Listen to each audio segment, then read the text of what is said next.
Top 5 na pwede mong itanim sa mga paso at mga recycled containers at madali lang tumubo. At kapag meron ka nito, makatitipid ka sa budget mo, panigurado.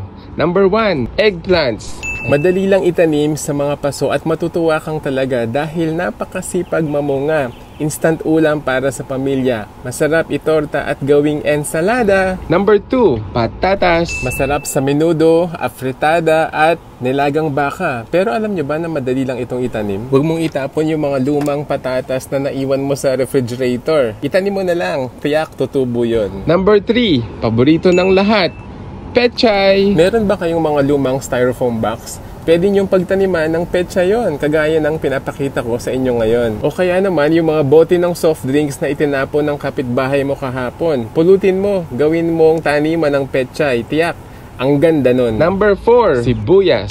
Ginagamit na panggisa at pangpalasa sa halos lahat na ata ng ating lutuin. Pero alam nyo ba na ang sibuyas ay mayaman sa antioxidant properties na tumutulong para makaiwas tayo sa sakit sa puso at para makontrol ang ating blood sugar levels? Number 5, kamatis. Ang sabi ng iba, ito ay gulay. Ang iba naman, prutas. Pero ano pa man yan, mayaman yan sa bitamina. Like ko yan kasi may lycopene, antioxidant, panlaban sa cancer. Yun po, God bless and happy gardening. Follow us for more!